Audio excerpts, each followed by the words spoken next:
पानी टिके दो।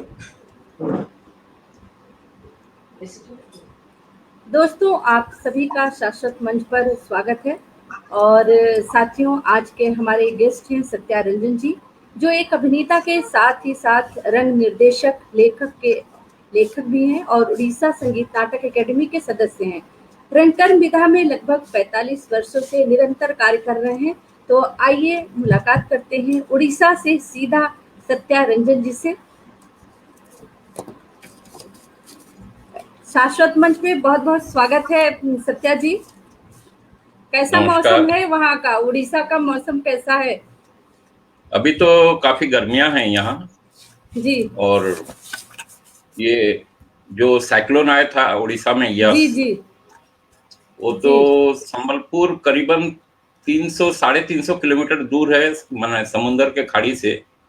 जी जी। फिर भी यहाँ कुछ इफेक्ट था, कुछ बारिश हुई और कुछ हवाएं भी चली जी। कुछ काफी नुकसान भी हुआ है, उतना ज्यादा नहीं जितना कि कोस्टल उड़ीसा में हुआ है जी। लेकिन अभी यश का प्रभाव शून्य रहा है और काफी गर्मियां है संबलपुर में। तो चलिए सत्या जी, हम रंग कर्म से संबंधित बातें शुरू करते हैं और अपने प्रयागराज के पूरे रंग परिवार की तरफ से आपका स्वागत करती हूँ।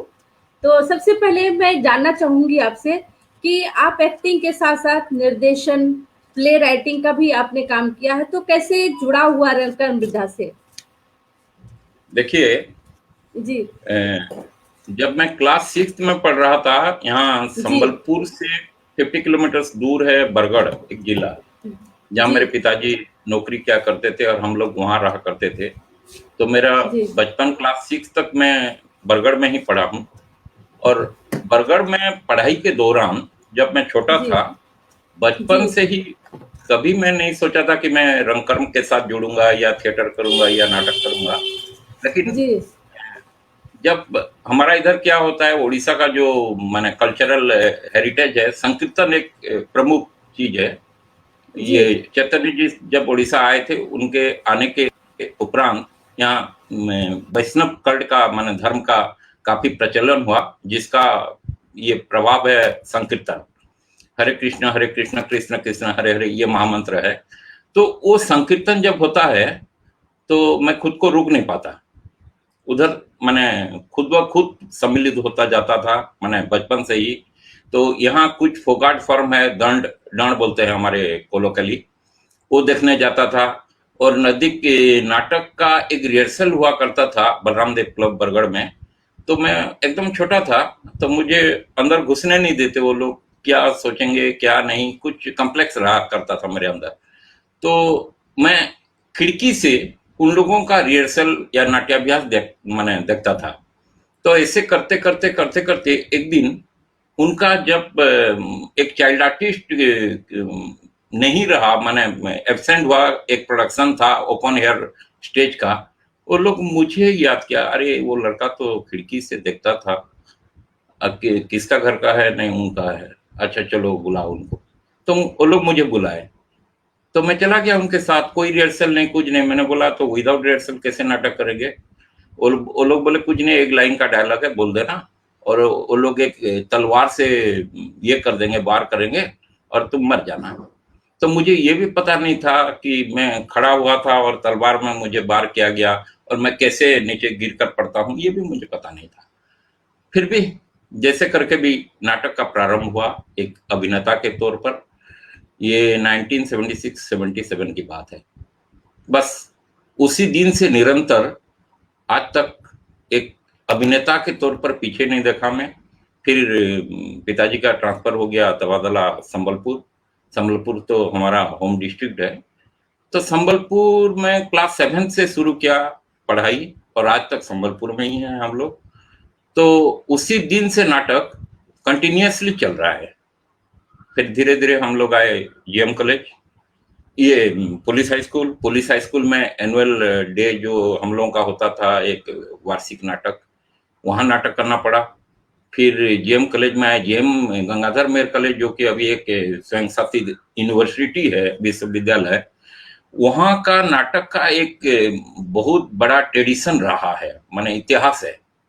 बहुत फेमस था जीएम कॉलेज का नाटक, 3 डायमेंशनल स्टेज, और 2 रात वो लोग स्टेज करते थे, 2 घंटे के नाटक, माने फुल फ्लेजेड प्ले।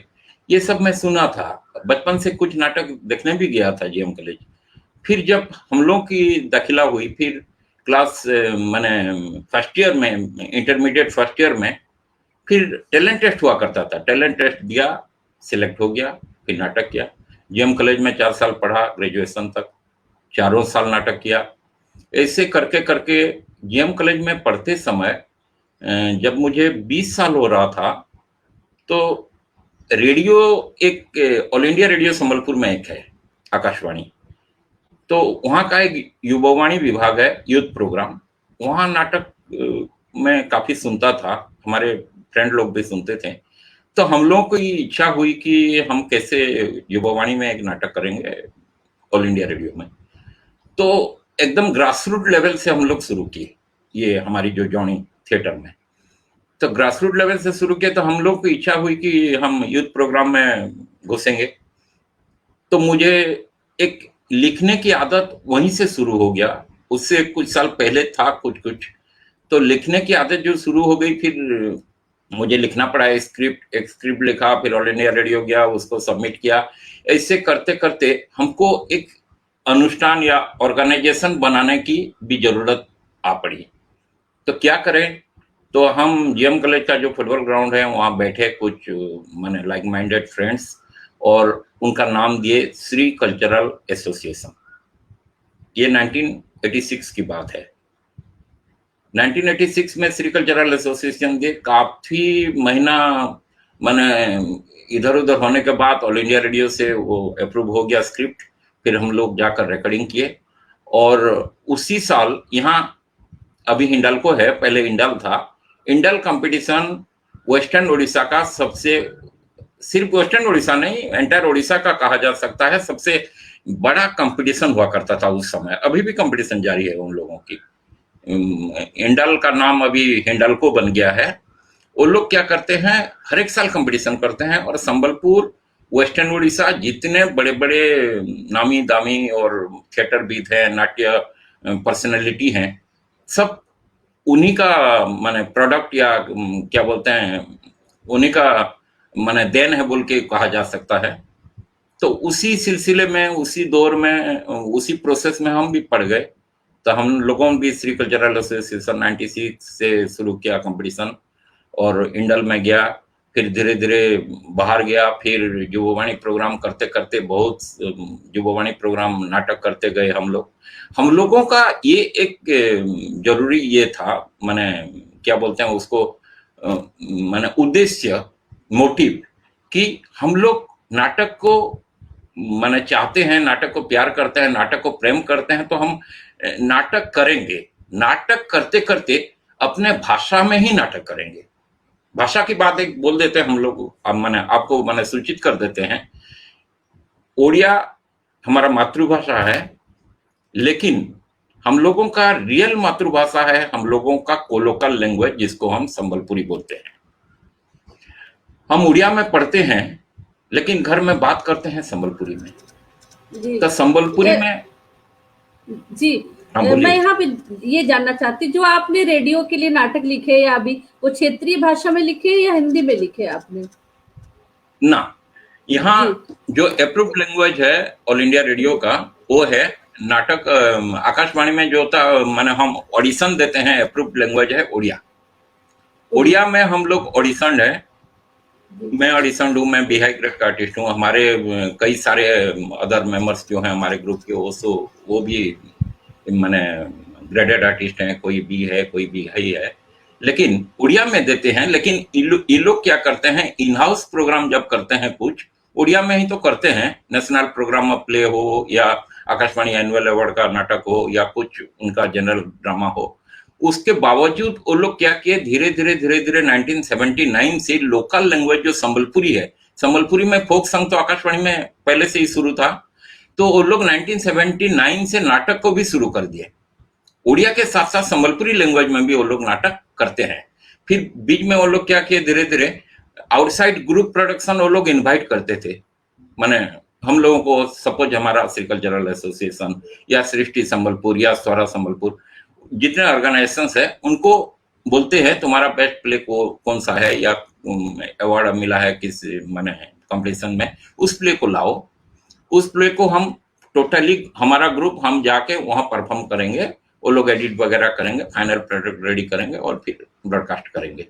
वो लोग उसके बदौलत कुछ जो उनका फी स्ट्रक्चर है वो लोग फी भी मैंने पे करते थे। तो उड़िया भी है, संबलपुरी भी है। आपको ये भी सूचित कर दें कि मेरा एक राइटिंग 2001 में आकाशवाणी एनुअल अवार्ड मिला, जिसका लैंग्वेज उड़िया नहीं था, संबलपुरी था। जो कि 2001 के आकाशवाणी एनुअल अवार्ड में ऑल इंडिया में फर्स्ट हुआ वो नाटक आकाशवाणी संबलपुर का। राइटर मैं ही हूँ, मैं एक परफॉर्मर भी था, उसमें एक रोल भी मैंने क्या करता था। उस नाटक 2002 में नेशनल प्रोग्राम ऑफ प्ले में इंक्लूड होके ऑल इंडिया का जितने भी रेडियो स्टेशन है, आपका इलाहाबाद भी प्रयाग माने राज्य में भी होगा, वहां से हर एक लैंग्वेज में ट्रांसलेट होके वो नाटक ब्रॉडकास्ट हुआ था, प्रसारित हुआ था 2002 शायद मेरा जितना याद है अप्रैल महीना में। और उस वक्त में आकाशवाणी का नाटक हमारा उड़िया या संबलपुरी नहीं सुन के मैं आकाशवाणी का हिंदी वर्जन सुना था, जो कि आकाशवाणी दिल्ली प्रसारित कर रहा था। तो ये मेरा जो मैंने उड़िया और संबलपुरी की बात बोले, संबलपुरी देखिए, संबलपुरी में नाटक हमारा इधर उतना ज्यादा समय पहले शुरू नहीं हुआ, बट 1957-58 से संबलपुरी लैंग्वेज में संबलपुरी नाटक करना शुरू हो गया। उससे पहले उड़िया में होता था, उसके बाद भी उड़िया में हो रहा था, अभी भी उड़िया में हम लोग कर रहे हैं। ऑल इंडिया रेडियो कभी हमको बुलाता है तो उड़िया में ही हम लोग नाटक करते हैं। लेकिन अभी दूरदर्शन समय भुवनेश्वर हमको बुलाता है तो हम उड़िया में ही नाटक करते हैं। लेकिन हम लोगों का जो एक क्या बोलते हैं उसको, क्या कहा जा सकता है, भाषा प्रीति कहा जा सकता है या अपने लैंग्वेज के प्रति प्यार मोहब्बत कहा जा सकता है, संबलपुरी में ही नाटक करेंगे। ये एक आप देखिए, भोजपुरी एक स्वयं संपूर्ण लैंग्वेज है। हिंदी का माने आप उपभाषा या कुछ ऐसा भी नहीं कर सकते, ऐसा ही संबलपुरी की स्थिति है। संबलपुरी एक माने अपने जगह एक कंप्लीट लैंग्वेज है। संबलपुरी में कई नाटक है, कई माने आर्टिकल्स है, बुक्स है, ग्रामर है। संबलपुरी का ग्रामर उड़िया का ग्रामर से अलग सा है। संबलपुरी का जो यहाँ इतने से माने total 10 district western Orissa, Sambalpuri का कल्चर एक अलग सा है। संबलपुरी म्यूजिक, संबलपुरी रिदम, संबलपुरी फोक बिलीफ, संबलपुरी ट्रेडिशन, संबलपुरी माने क्या बोलते हैं ये टेक्सटाइल्स, जो साड़ी वगैरह अभी जो मैं ये पहना हूं, ये सब हैंडलूम है। तो संबलपुरी का एक स्वतंत्र परिचय है। तो संबलपुरी में ही हमारा वहाँ यहाँ वेस्टर्न उड़ीसा में जितने भी माने टीमें हैं, जितने भी नाट्य संस्थाएं हैं, सब लोग संबलपुरी में ही ज्यादातर 99.9% ग्रुप संबलपुरी में ही नाटक करते हैं। यही हम लोगों का था श्री कल्चरल एसोसिएशन से। जी, बात चर्चा चल रही है लैंग्वेज की, तो मैं यहाँ जानना चाहूंगी आपसे कि हिंदी रंगमंच का क्या वहाँ पे वर्चस्व है, कितना वहाँ लोग कर पाते हैं? देखिए, हिंदी रंगमंच हम जिस समय नाटक में आए, हमारे जितने गुरुजन थे सब हमारे सामने एक कंपटीशन का दौरा था। तो हम कंपटीशन में चले गए। तो कंपटीशन में जाते जाते हमारा इंट्रोडक्शन हुआ हिंदी रंगमंच के साथ। हम इलाहाबाद नाट्य संघ काफी नाटक माने क्या करते थे वो लोग। मेरे ख्याल से 2012 उन लोगों का लास्ट नाटक था। पहले मेटा ऑडिटोरियम में करते थे, बाद में आपका ये NCZCC ऑडिटोरियम में किए। और 2011 तक मैं गया हूं, 1991 से। तो हिंदी रंगमंच यहाँ से भिलाई ज्यादा दूर नहीं है, रायपुर रायगढ़ ज्यादा दूर नहीं है संबलपुर से, जमशेदपुर भी 6-7 घंटे की रास्ता है। तो यहाँ हिंदी नाटक का प्रभाव भी ठीक ही रहा है। हम लोग भी हिंदी में कुछ नाटक ज्यादा नहीं करने से 2-4 किए हैं, भोजपुरी में भी किए हैं। और हमारा इधर श्री कल्चरल एसोसिएशन की तरफ से 2016 से श्रीरंग समागम नामक एक माने नेशनल थिएटर फेस्टिवल करते हैं। हर एक साल एक हिंदी नाटक हम लोग बुलाते हैं, जरूर एक बंगाली और गारंटेड एक हिंदी नाटक। पटना बिहार से आए थे, फिर उदयपुर राजस्थान से आए थे, या जमशेदपुर से आए थे, ऐसे करके हिंदी नाटक का प्रभाव काफी अच्छा रहा है।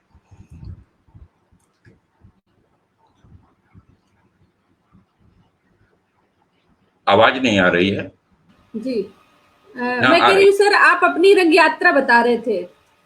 हाँ, मेरा कैसे रंग आप यात्रा थिएटर जी हाँ, जी श्री कल्चरल एसोसिएशन ऐसे करते, हम ग्रास रूट लेवल की बात बोल रहा था मैं। ग्रास रूट जी लेवल जी से ऐसे करके आकाशवाणी का युवावाणी प्रोग्राम से करते करते करते करते हम निरंतर प्रयास करते रहे, निरंतर नाटक करते रहे। धीरे धीरे धीरे धीरे हमारा माने आयु भी हमारा जितने मेंबर्स थे बढ़ता गया।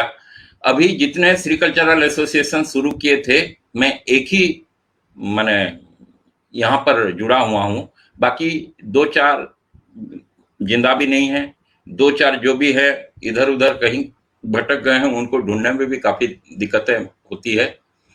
फिर नए मेंबर्स आए, फिर कुछ चले गए अपने अपने काम धाम में, फिर नए आए, ऐसे करके अभी भी श्री कल्चरल एसोसिएशन हम 36 ईयर्स 1986 से माने समझ लीजिए, और अभी तक हम काम कर रहे हैं। अभी तक काम करते करते हम अभी एक नेशनल थिएटर फेस्टिवल यहाँ संबलपुर में मैंने कुछ साल से 2016 से चला रहे हैं। काफी नेशनल में जो बुलावा आते हैं, हम लोगों को इनवाइट करते हैं। नेशनल थिएटर फेस्टिवल में भी हम लोग काम करते हैं। ओडिशा संगीत नाटक अकादमी का फेस्टिवल हो या ओडिशा कल्चर डिपार्टमेंट का एक नाट्यधारा प्रोग्राम। आपको ये सूचित कर दें कि ओडिशा में अभी नाटक की स्थिति ये है कि ओडिशा गवर्नमेंट कल्चर डिपार्टमेंट की तरफ से हर एक महीने 400 नाटक वो लोग अरेंज करते हैं। वो उड़ीसा नाट्य संघ जो एक प्राइवेट ऑर्गेनाइजेशन है, ऑर्गेनाइजेशंस ऑफ ऑर्गेनाइजेशंस, उसका मेंबर्स उड़ीसा के सब रजिस्टर्ड ऑर्गेनाइजेशंस हैं। और वो 4, एक रविंद्र मंडप में 100 और भंजकला मंडप में 300, ये स्पॉन्सर्ड गवर्नमेंट खुद करता है। वो अभी कोरोना काल में ये सब बंद है। फिर उड़ीसा संगीत नाटक अकादमी का फेस्टिवल होता है, उसमें हम लोग चले गए। तो बीच में धीरे धीरे आकाशवाणी का मैं जनरल ऑडिशन देने लगा। जनरल 1991 में मुझे जनरल माने स्क्रिप्ट लिखने के लिए जनरल ड्रामा सेक्शन से इनविटेशन आया, फिर लिखने लगा। फिर ऑडिशन दिया नाटक का, फिर बी ग्रेड आर्टिस्ट हुआ, फिर बाद में बी हाई ग्रेड दिया, बी हाई ग्रेड पास कर गया। फिर कुछ सालों बाद मुझे ये मिला कि आउटसाइड माने प्रोड्यूसर का, माने नाटक का डायरेक्टर जिसको बोलते हैं, आउटसाइड ड्रामा प्रोड्यूसर का अप्लाई किया, उसमें भी पास कर गया। ऐसे करके करके आकाशवाणी में मैं तो उससे पहले ये भी था, माने क्या बोलते हैं, सामयिक उद्घोषक या कैजुअल अनाउंसर। अभी 2017 से समय नहीं दे पा रहा हूँ।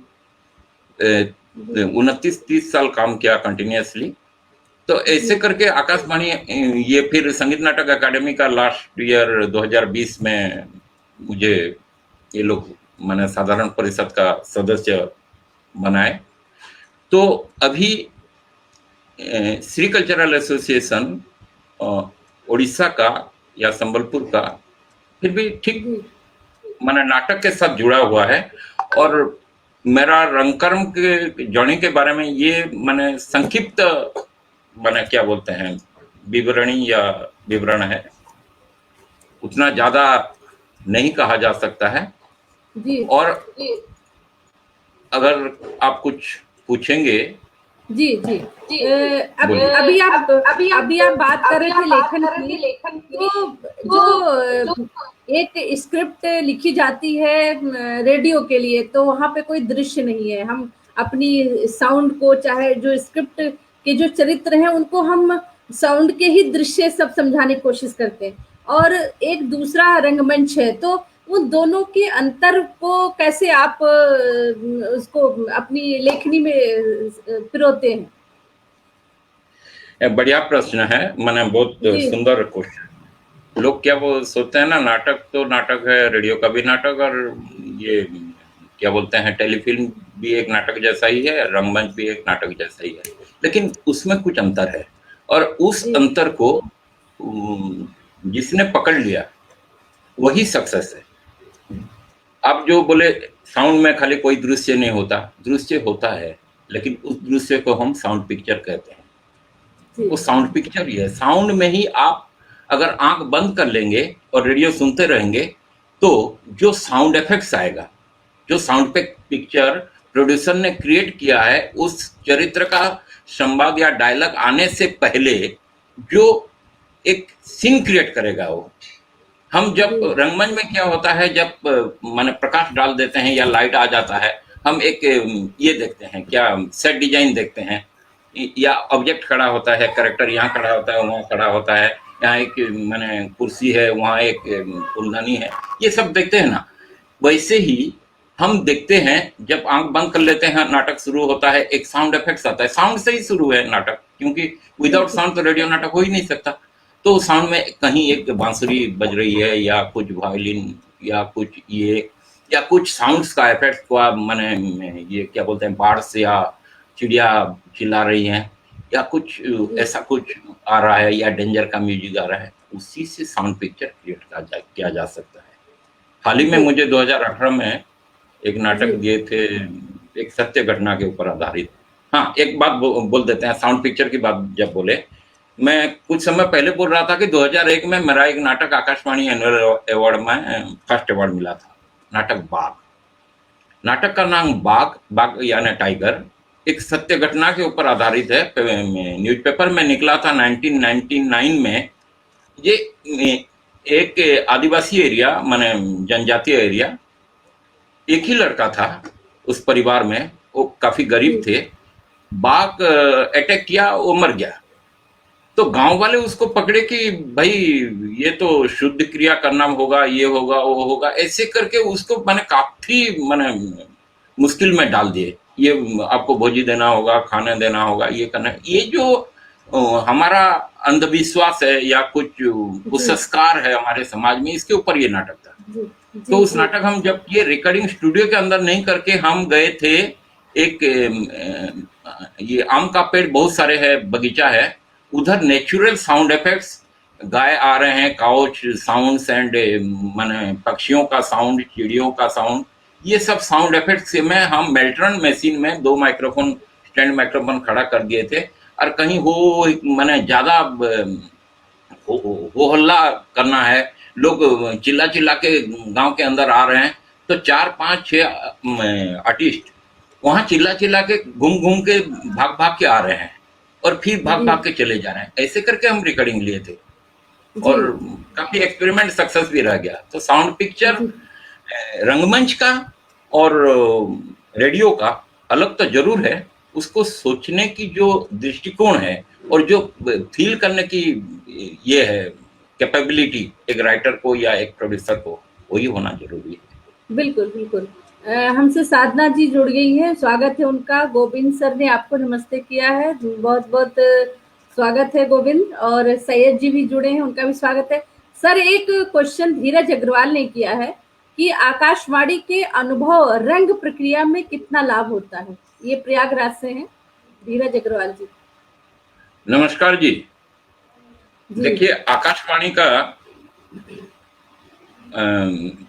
अनुभव रंग नाटक में कितना लाभदायक है? जी जी हाँ, है, बहुत सारे हैं मेरे ख्याल से। क्योंकि देखिए, हम जब रंगमंच पर अभिनय माने नाटक खेलते हैं, रंगमंच का प्रक्रिया करते हैं, तो उसमें सबसे अहम बात है अभिनय।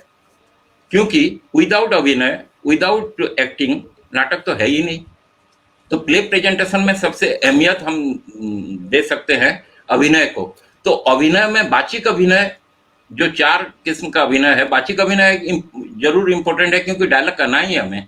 तो रेडियो में जब हम नाटक करते हैं, रेडियो में जो पिच का कंट्रोल कितना रहना चाहिए, कहाँ कितना जोर से माने किस वर्ड पर आपको इम्पोर्टेंस देना है, एकदम लोअर पिच में क्या करना है, मिडिल पिच में क्या करना है, हायर पिच में क्या करना है, ये सब जो काम देता है। मैं नहीं कहता कि रेडियो माइक्रोफोन के सामने आप जिस पिच में काम करेंगे स्टेज में उसी पिच में आपको काम देगा, लेकिन वो जो अनुभव जब हम रंगमंच पर अभिनय करेंगे, वो माने पिच वेरिएशंस का काम बहुत जरूरी है। क्योंकि मैं काफी देखा हूँ रंगमंच में अच्छा रंग कर्म करते हैं, अच्छा एक्टिंग कर लेते हैं, जब रेडियो ऑडिशन देने जाते हैं नाटक में वो लोग फेल हो जाते हैं। और कुछ ऐसा भी देखा हूँ, रेडियो का बहुत बढ़िया आर्टिस्ट होते हैं वो लोग, जब रंगमंच में उसको खड़ा किया जा सकता है, मैंने खड़ा कर देते हैं हम लोग, वो लोग या तो मैंने लो हो जाते हैं या ठीक जितना मैच करना चाहिए मैच नहीं कर पाते हैं। तो वो डिफरेंस है।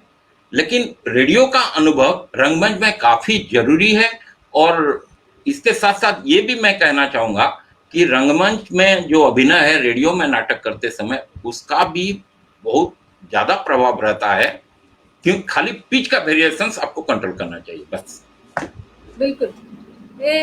यहाँ सर एक मैं बात पूछना चाह रही थी, मैंने पढ़ा था, अभी हम चर्चा कर रहे थे बरगढ़ की, बरगढ़ जिले की, स्टार्टिंग में आपने कहा था, तो मैं ये जानना चाहती हूँ कि इसका जो रंगमंच में Guinness book of world record में सबसे बड़े रंगमंच की मान्यता मिली है, तो और थोड़ा सा जो मेरी जानकारी है कि धनुष यात्रा के दौरान उस शहर की रंगमंच में पूरा मतलब पूरा शहर ही तब्दील हो जाता है।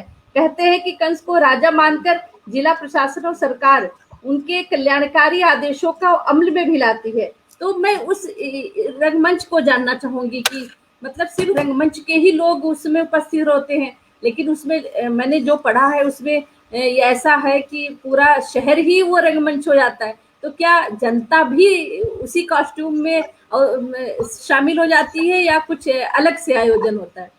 देखिए, बरगढ़ पहले संबलपुर जिला के अंतर्गत था, बरगढ़ शहर। अभी बरगढ़, झारसुगुड़ा, संबलपुर जिला 4 हिस्सों में बट गया, एक देवगढ़, एक बरगढ़, एक झारसुगुड़ा, एक संबलपुर। तो बरगढ़ जिला में आप धनुष यात्रा बोले, हम धनु यात्रा बोलते हैं उसको। धनु यात्रा, जी। धनु यात्रा, धनु यात्रा ये होता है कि 3 हिस्सों में मैंने बढ़ देते हैं। एक है बरगढ़ शहर जो है वो मैंने कंस का दरबार है, मथुरा नगरी। बीच में एक जीरा नदी है, नेचुरल नदी है, उस रिवर को यमुना नदी का मान्यता मिल जाता है। और उस नदी के उस पार एक गांव है, वो संबलपुर, ये बरगढ़ का माने ये में है, म्युनिसिपल एरिया में, अमापाली बोलते हैं उसको। वो हो जाता है गोपपुर, जहां कृष्ण रहा करते थे। और अमापाली के वहाँ कुछ बगीचे हैं, कुछ माने पेड़ वगैरह हैं, वो एक वृंदावन हो जाता है। तो 11 दिन का या 12 दिन का जो ये यात्रा माने आयोजन करते हैं ये लोग, तो रियल हाथी में कंस मेकअप वगैरह लेके अपने पात्र मंत्री के साथ बरगढ़ शहर को घुमा करते हैं। ये तो ये रंगमंच की, जी मैं जानना चाहती हूँ, ये जो पूरी तैयारी है ये रंगमंच के ही कलाकार करते हैं या दर्शकों के बीच से आयोजित होती है? नहीं नहीं नहीं, ये पहले से ही उन लोग सिलेक्शन करते हैं, इस बार कंस कौन निकलेगा, कौन माने कैरेक्टर करेगा। एक एक कंस माने सालों भर तक कंटिन्यू भी करते हैं।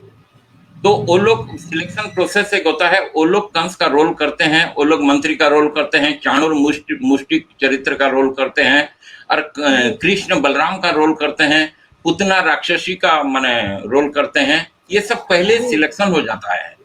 और वो लोग माने बाकायदा मेकअप भी लेते हैं, और मेकअप लेते हुए वो लोग निकलते हैं। और आप जो एक अच्छा क्वेश्चन किया था, स्थानीय प्रशासन, लोकल एडमिनिस्ट्रेशन भी माने कंस का हुक्म को मानता है, ये सही बात है।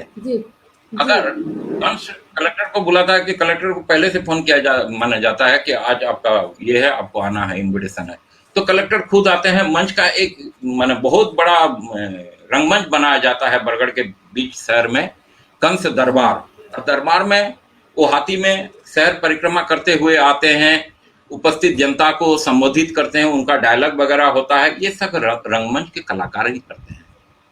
तो जो भी कोई बड़ा मंत्री भी बरगढ़ आए उस समय, तो कंस को वो माने विजिट करेगा ही करेगा, या कंस उसको बुलाएंगे ही बुलाएंगे, और सबके सामने उसको फाइन भी करेंगे। ये आपकी व्यवस्था ठीक नहीं है, इसीलिए आपको दंड विधान किया जाता है, आप 2 दिन के अंदर ये सब करवा लें। वो लोग हाँ भी बोलते हैं, ये एक परंपरा है वहां का। और बहुत बड़ा आयोजन होता है, बहुत बड़ा आयोजन। और सबसे बड़ी बात है, कोई माने जो स्पेक्टेटर या दर्शक होते हैं, वो लोग एक एक प्रजा एक एक कैरेक्टर हैं। भले ही वो लोग कॉस्ट्यूम नहीं पहनते हैं या मेकअप नहीं लेते हैं, लेकिन वहां जब कंस महाराज संबोधित करते हैं, आवाल वृद्ध वनिता मथुरा पुरवासी, ऐसा कुछ उनका लाइन है पहला, मुझे याद है, मैं बचपन में देखा हूं। तो वहां जितने खड़े होते हैं सब स्पेक्टेटर हैं, दर्शक हैं, ऑडियंस हैं, लेकिन वो ऑडियंस भी एक एक कैरेक्टर कहा जा सकता है उनको। तो विश्व का, यूनिवर्स का सबसे बहुत बड़ा रंगमंच ओपन थिएटर कहा जा सकता है नहीं है, और मेरे ख्याल से गिनीज बुक में रिकॉर्ड में भी है ये, जो मैंने पढ़ा है वो। जी जी। अब मैं इसी से संबंधित एक प्रश्न आपसे करना चाहूंगी कि आपने अपने रंगकर्म को कैसे समृद्ध बनाया? देखिए, रंगकर्म को समृद्ध कैसे बनाया, ये तो मैं समृद्ध हूं कि नहीं मुझे भी पता नहीं है। लेकिन आपने नहीं, एस्टैब्लिश है जो आप मैंने पढ़ा है जी। हाँ, देखिए, एक जुनून होना चाहिए, एक इच्छा होना चाहिए अंदर ही अंदर कुछ करने की। रंगमंच जितने भी करते हैं, मैं काफी कुछ माने बुजुर्ग हैं इंडिया के, स्टलवर्ड्स हैं, उनके साथ मिला हूं नाटक के जरिए। इलाहाबाद आपका शहर तो मैं काफी 20 साल तक गया हूँ, त्रिवेणी संगम में स्नान भी किया हूँ, बनारस भी घुमा हूँ। तो मुझे इलाहाबाद का काफी एरिया मैंने घूम फिर चुका हूँ। आपका जैसा बड़ा शहर नहीं है संबलपुर, आप तो बहुत नहीं, फिर आपका फिर से स्वागत है, आप जरूर आए। तो 2011 में लास्ट गया था इलाहाबाद नाट्य संघ का नाटक कंपटीशन, जहां मुझे नाट्यश्री सम्मान से सम्मानित किया गया था। और 2012 को हम जाने वाले थे, किसी कारण बस हम नहीं जा पाए, टिकट कैंसिल करना पड़ा। और 2013 से बंद ही है, इलाहाबाद नहीं हो रहा है। पहले वीरेंद्र शर्मा जी रहा करते थे, वीरेंद्र शर्मा जी के देहांत के बाद उनके पुत्र ने संभाला, फिर श्रीवास्तव जी ने संभाला, ऐसे करके बहुत लोग काफी संभाले। बहुत अच्छा लगता था क्योंकि ऑल इंडिया का चारों तरफ से टीम आते थे, और कोई बैरक में हम लोग नहीं रहते थे, तंबू में, टेंट में रहते थे। रात को कैंप फेयर होता था और नाटक खेलते थे। फिर कॉम्पिटिशन्स ऑल इंडिया से आते थे, जो पैनल ऑफ जजेस, वो लोग जो करते थे, वो अलग बात है। एक नाटक का जो सही मायने में एटमॉस्फेयर इलाहाबाद में ही था, और इलाहाबाद कंपटीशन बंद हो जाने के बाद इंडिया में कंपटीशन का लहर या कंपटीशन का प्रोसेस धीरे धीरे अब कम होते जा रहा है मेरे ख्याल से। क्योंकि हम लोग जन्म हुए, पैदा हुए कंपटीशन में, लेकिन हम लोग कंपटीशन छोड़ दिए। ये बात इसीलिए अभी मैं बता रहा हूं कि आपने अभी क्वेश्चन किया कि आप समृद्ध कैसे बने। समृद्धि के पश्चात बहुत से कारण है, बहुत खुद को ढूंढना पड़ता है। मैं बोल रहा था, बहुत लोगों के साथ जो मिला हूं, उनमें से एक चीज मुझे मैंने सीखने को मिली कि आप नाटक क्यों कर रहे हैं, नाटक क्यों करते हैं आप, why you are doing theatre. आप थिएटर नहीं करके कुछ भी कर सकते हैं। देखिए, मैं थिएटर मेरा फुल टाइमर नहीं हूँ, थिएटर मेरा प्रोफेशन नहीं है, मेरा प्रोफेशन कुछ अलग सा है। लेकिन थिएटर के पीछे मैं क्यों पड़ा हूँ, क्यों? थिएटर इतनी आसान चीज तो है ही नहीं। थिएटर में अकेला तो हो ही नहीं सकता, बाकी लोगों का मैन पावर चाहिए, फिर स्किल्ड मैन पावर चाहिए, वो लोग कुशली होना चाहिए, मैंने स्किल्ड होना चाहिए, कोई म्यूजिक में, कोई एक्टिंग में, कोई और डांस में, और क्या रिदम में। ऐसा कुछ लोगों का समाहार होने के बाद ही तो आप थिएटर कर पाएंगे ना। उसके लिए पैसे भी चाहिए, कुछ आर्थिक ये भी चाहिए, आपको सहायता भी चाहिए, या अपने पकड़ से खर्च करें। तो नाटक क्यों करेंगे आप? हाँ, उत्तर होना चाहिए सटीक कि नाटक को मैं प्यार करता हूं, नाटक के बिना मैं जिंदा नहीं रह सकता हूं, कि नाटक के जरिए मैं समाज को कुछ वार्ता देना चाहता हूं, कि नाटक के जरिए मैं कुछ ऐसा ख्वाब देखा हूं कि ये करना चाहता हूं। कुछ ना कुछ तो मोटिव या उद्देश्य जरूर होना चाहिए जीवन में, उसके बाद ही आप नाटक को प्रेम कर पाएंगे। और अगर प्रेम नहीं करेंगे, नाटक हो या कुछ भी कर्म हो जीवन में, अगर प्रेम नहीं है तो वो कर्म सफल नहीं है, ये मेरा मानना है। नहीं तो मैं डेली 55 किलोमीटर्स दूर जाता हूँ नौकरी करने, 55 किलोमीटर दूर से फिर लौटता हूँ, फिर रिहर्सल के लिए जाता हूँ, एवं 2400 घंटे जहां भी जितने भी समय मिले नाटक के लिए ही सोचता रहता हूँ, नाटक के लिए ही कुछ ना कुछ करता रहता हूँ। शायद यही मेरी समृद्धि के कारण है।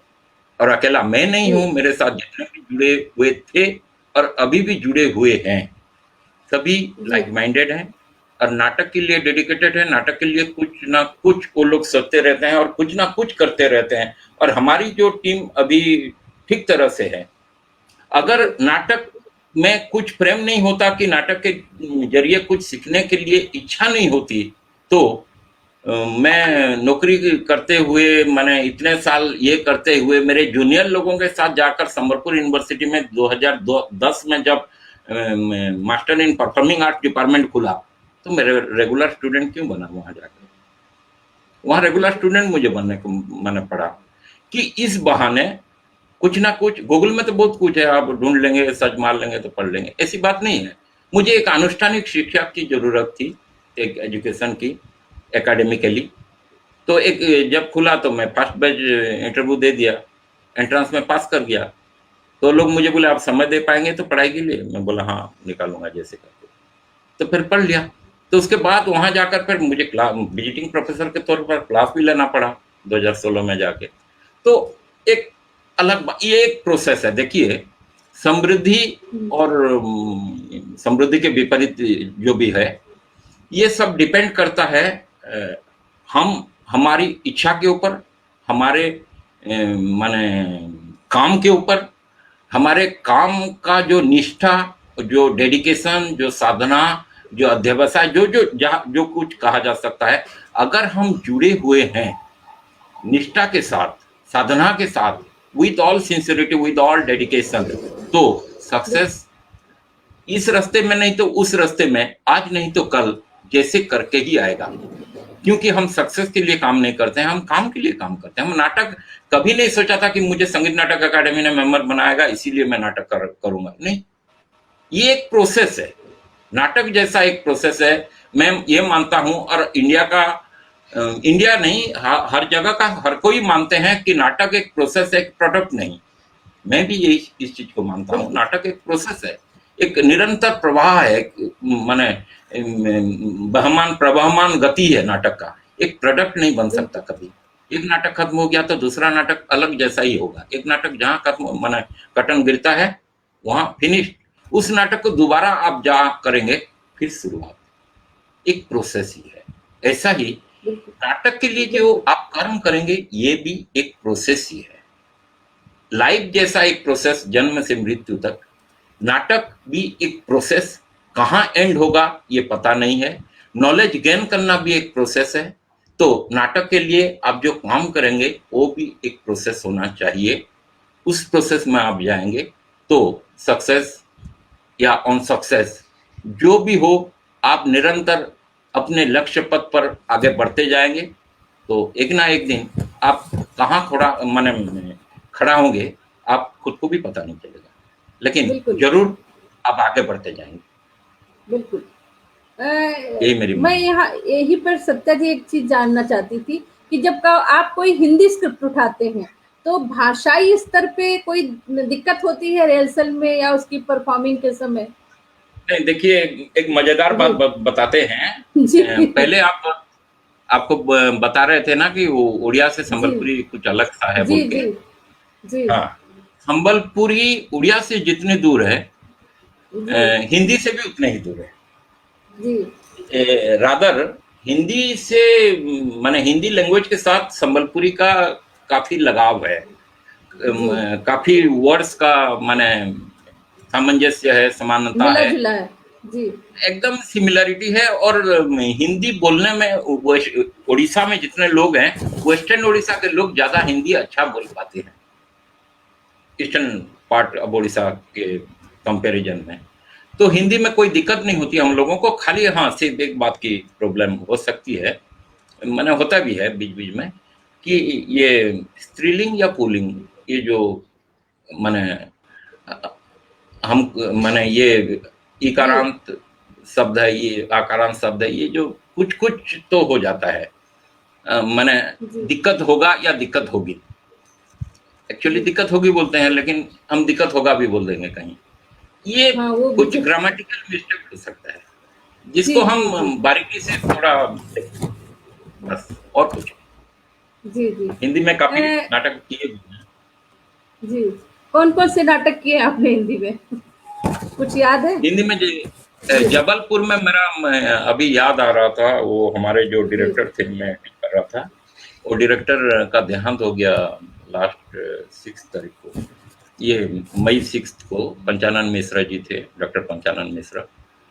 वो काफी, वो मेरा गुरु ही थे। उनके जरिए मैं काफी जगह कंपटीशन अटेंड किया। वो मुझे लेके गए थे बिलासपुर नहीं, ये जबलपुर। जबलपुर 1996 में लेकर गए थे, और हिंदी नाटक एक लेकर गए थे। हिंदी नाटक, हाँ, हम लोग क्या करते हैं, हिंदी नाटक हम हिंदी रंगमंच का जो माने फेमस बुक्स है उसमें से नहीं करते हैं। हम लोग क्या करते हैं, हमारा इधर का जो स्क्रिप्ट है उसको हिंदी में ट्रांसलेट कर लेते हैं। तो ये हरा हुआ और एक कर्ण, वो एक नाटक था, एक रियलिस्टिक फॉर्म का प्ले था। तो मैं काफी, मेरा याद है बेस्ट प्रोडक्शन मिला था हम लोगों को, मुझे बेस्ट एक्टर मिला था।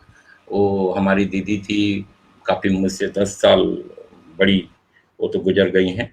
काफी डेडिकेटेड, वो शादी भी नहीं की नाटक के लिए, नौकरी कर रही थी और 3 साल बाकी था नौकरी, और चली गई वो मेरा काउंटर पार्ट रोल कर रही थी। मेरा एक बच्चा का रोल कर रहा था, वो अभी काफी बड़ा होकर उसका बच्चा हो गया है। वो नाटक हरा हुआ एक कर्ण किए थे। फिर आप आश्चर्य होंगे, हम संस्कृत में भी एक नाटक किए, और इलाहाबाद में ही किए ठीक हैं है। 92 में। और जी भोजपुरी में भी एक नाटक किए हैं, और हिंदी में और एक नाटक किए थे, सृष्टि बोल के, शायद प्रांगण पटना या ये बर्धमान जिला में रानीगंज एक जगह है, वहाँ एक ऑल इंडिया नाटक कंपटीशन चल रहा था, वहाँ कर जी रहे थे कंपटीशन। धीरे धीरे धीरे धीरे मैंने छोड़ दिया, इसीलिए कि लगा मुझे कंपटीशन होना चाहिए मेरे ख्याल से। जो न्यू जी कमर्स हैं उन लोगों के लिए ठीक है सर मैडम, जो जी नाटक में न्यूली आ रहे हैं उन लोगों को प्रोत्साहन मिले, कुछ आगे बढ़ने की माने खुराक मिले, कि अवार्ड कुछ 2-4 मिल जाने के बाद।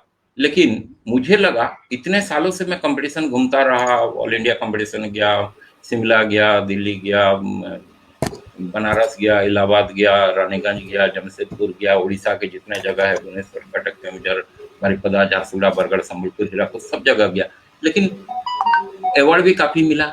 लेकिन इसके बाद नाटक का विकास क्या हुआ, तो मुझे लगा अगर नाटक को सही मायने से देखना है और नाटक को पहचानना है, तो मुझे कंपटीशन का ये जो एरिया या परिधि, इससे थोड़ा बाहर आना होगा। और धीरे धीरे 2012 में मुझे कंपटीशन छोड़ना पड़ा।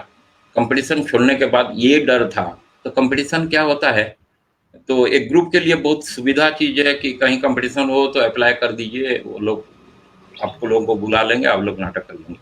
ऐसे भी कुछ कंपटीशन है उड़ीसा में, काफी स्ट्रिक्ट है, वो लोग स्क्रिप्ट पढ़ते हैं, ग्रुप को देखते हैं, डायरेक्टर को देखते हैं, फिर सिलेक्ट करके लेते हैं। जी तो जी इजी चीज है। लेकिन मुझे ये लगा कि कंपटीशन मुझे नहीं छोड़ने से नहीं होगा।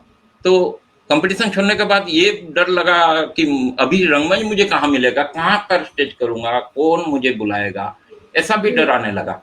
तो फिर धीरे धीरे ऐसी स्थिति आई कि मुझे खाली हाथ रहना नहीं पड़ा। हर एक साल बहुत सारे, ऑल उड़ीसा हो या ऑल इंडिया हो, कहीं ना कहीं से इनविटेशन आ जाते हैं फेस्टिवल में। और अभी हम हमारे ऑर्गेनाइजेशन के माने जरिए सिर्फ फेस्टिवल में ही नाटक कर रहे हैं। लास्ट फेस्टिवल हम लोगों का था 2020 फरवरी, संगीत नाटक अकादमी का स्टेट लेवल फेस्टिवल। और उसके बाद कोरोना, और कोरोना के बाद ऑनलाइन फेस्टिवल कुछ, ईजेडसीसी कोलकाता का या अभिनय थिएटर फेस्टिवल बिल्कुल बिल्कुल हैदराबाद का। ऑनलाइन में मजा नहीं आता, कुछ समय पास करने के लिए ठीक ही है, कुछ रंगकर में हम जुड़े हैं बोल के खुद को समझाने के लिए, नहीं तो बिल्कुल प्रैक्टिकली बिल्कुल कुछ भी नहीं है। बिल्कुल क्योंकि परफॉर्मिंग आर्ट है, हम जब तक दर्शकों से रुके तब तक हमारी जो नाट्य विधा की सफलता है वो नहीं दिखेगी। इसी से जुड़ा एक प्रश्न और भी है। अभी आप हम बात कर रहे थे जो नए बच्चे जुड़ रहे हैं रंगकर में, तो आज रंगकर्म में जो युवा पीढ़ी जुड़ी उसे आप क्या कहने चाहेंगे? देखिए, युवा पीढ़ी और रंगकर्म ये काफी माने विरोधात्मक दो शब्द है अभी। जी। मेरा प्रैक्टिकली जितना ये है मेरा अनुभव, अभी मैं हाल ही में एक नाटक किया था, लास्ट नाटक। देखिए, कोरोना 2020 फरवरी में हम लोग नाटक किए और फिर कोरोना स्टार्ट हो गया। कोरोना स्टार्ट होने के बाद चुपचाप घर बैठे रहे।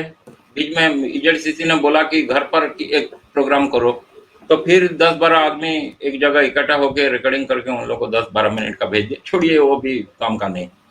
फिर सब थिएटर खुल गया उड़ीसा में, जब 2.5 महीना तक खुला रहा और 2.5 महीने के अंदर हम लोग रिहर्सल शुरू कर दिए। जब मौका मिल गया तो रिहर्सल शुरू कर दिया एक नया नाटक का, त्रिशंकु बोल के, वो जजाति देवजानी ये सब कैरेक्टर लेके एक नाटक अभी हम लोग का चल रहा था। तो नाटक जब शुरू कर दिए रिहर्सल, तो संगीत नाटक अकादमी से फोन आ गया कि गांधी को उड़ीसा नाटक आप लोग को करना है।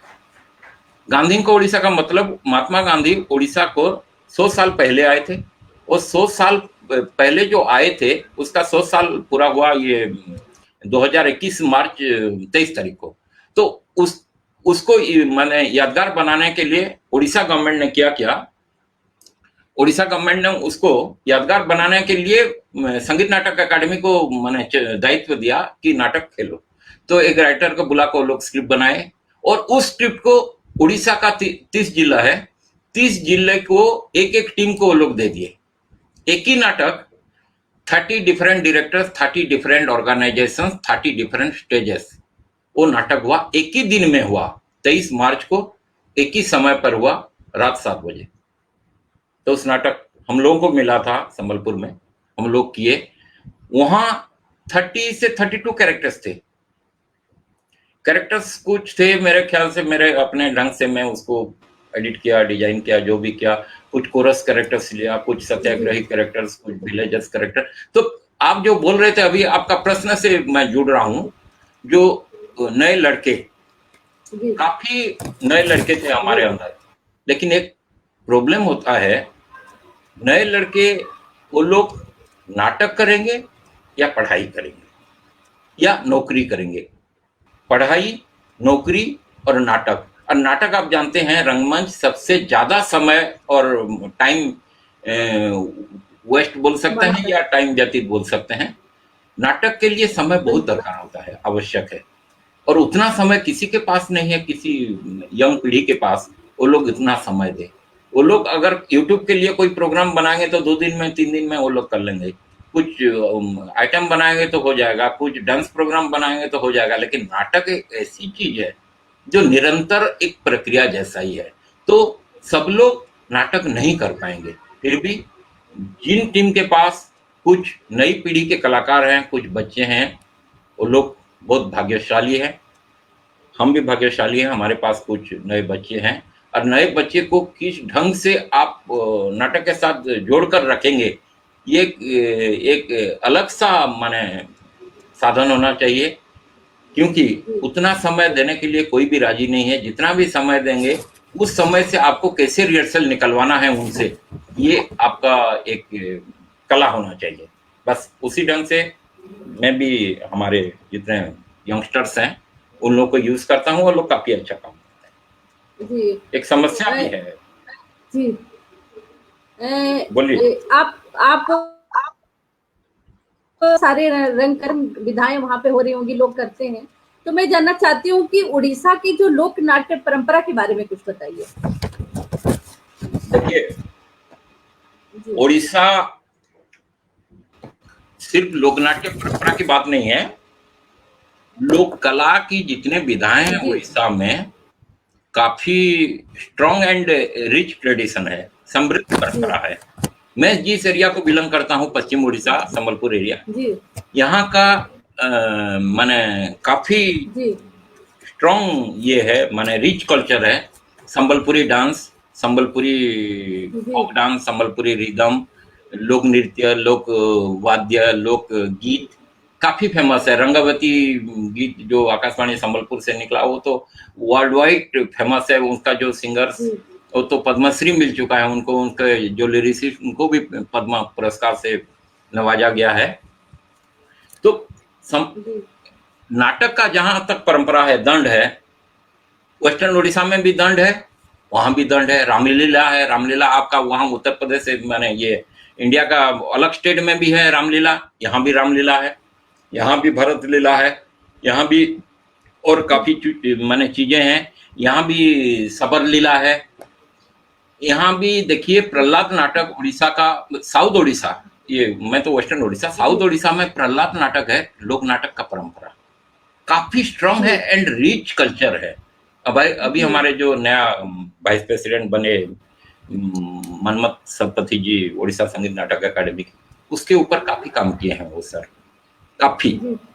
और लंकापोड़ी यात्रा है, ये आपका प्रहलाद नाटक है, दक्षिण उड़ीसा के, हमारे इधर का दंड यात्रा है जिसको दंड बोलते हैं हम। अब देखिए दंड ऐसा एक लोकनाट्य परंपरा है जिसको आप नाटक भी कह सकते हैं, नृत्य भी कह सकते हैं और लोकगीत भी कह सकते हैं, क्योंकि उसका जो माने गीत है वो तो लोकगीत के अंतर्गत है ही, उसका वाद्य लोक वाद्य भी है, उसमें ढोल बजता है और वहां जो एक्ट किया जाता है, शिव जी, शंकर जी, पार्वती जी का कैरेक्टर आते हैं उधर, और बिनाकारिया एक सूत्रधर बिनाकार चरित्र निकलते हैं उधर। 3 किस्म के दंड होते हैं, एक दिन में होता है, एक रात में मुख्य दंड होता है।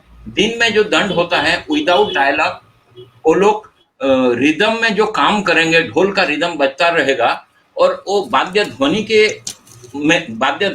के ऊपर वो लोग कुछ माइम सा एक्टिंग करते हैं, निर्वाक अभिनय जिसको आप ये क्या बोलते हैं, विदाउट डायलॉग एक्टिंग। तो वो अभी हम थिएटर में जो मॉडर्न थिएटर फॉर्म में जो बॉडी लैंग्वेज का काम कर रहे हैं या कॉम्पोजिशंस कर रहे हैं, वो सब उस दंड में से हम बचपन से ही देखते आ रहे हैं। तो देखिए उस दंड का प्रभाव कितना रहा है हमारे लोक नाटक परंपरा का। हाँ, ये दुख की बात है, हम जो मॉडर्न थिएटर करते हैं, हम मॉडर्न ही कहते हैं हम लोगों को, क्योंकि हम जो थिएटर करते हैं, जो रंगमंच, जो प्रोसिनियम, जो कटन, जो ये तो एक्चुअल माने इंडियन ट्रेडिशन है ही नहीं।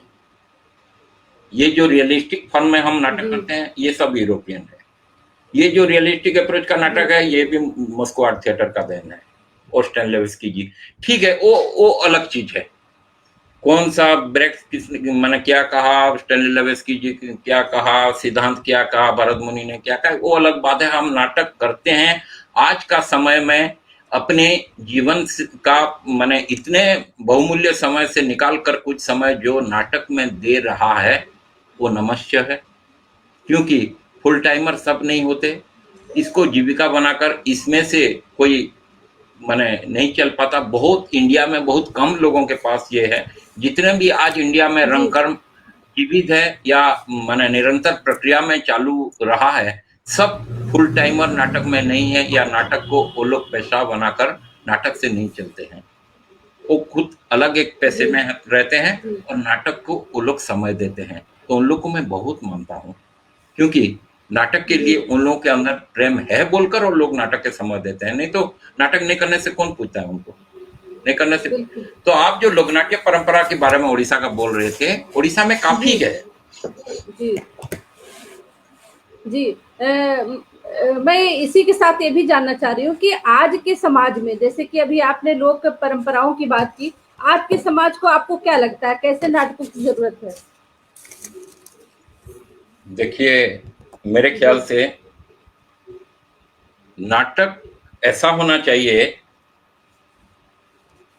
नाटक में एक समाज, एक गांव, एक जात, एक संप्रदाय, एक एरिया, अगर उसका परिचय मिल जाए नाटक के जरिए तो बेहतर ही है, मुझे अच्छा लगता है। ये मेरा माने अपना व्यक्तिगत ओपिनियन है, क्योंकि एक देश का परिचय या एक समाज का परिचय, एक संप्रदाय का परिचय नाटक के जरिए होना चाहिए।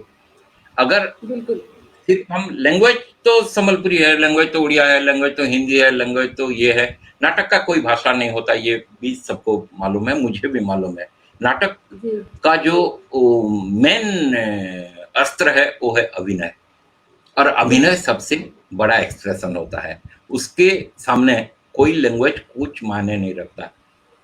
खुद नाटक एक खुद लैंग्वेज है, फिर भी हम एक लैंग्वेज में तो नाटक लिखते हैं ना, चाहे हिंदी हो, भोजपुरी हो, कोंकणी हो, मराठी हो, उड़िया हो, संबलपुरी हो, कुछ ना कुछ लैंग्वेज का सहारा तो लेना पड़ता है हमको, क्योंकि हमको माने मुंह खोलना है कैरेक्टर को और संवाद बोलना है ऑडियंस के सामने, तो किसी ना किसी भाषा का तो सहारा लेंगे हम।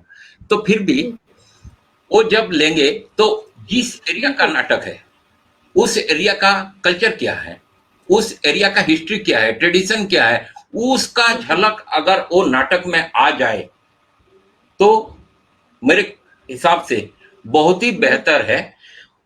सभी नाटक में सभी डायरेक्टर या राइटर को ये सुविधा नहीं होती कि उसका कल्चर को वो माने क्या बोलते हैं फोकस कर सके, लेकिन और फोकस करने के लिए सिर्फ अगर वैसा ही नाटक लिखने लगे तो बाकी डिजाइन का नाटक वो नहीं लिख पाएगा, वो भी एक विडंबना है।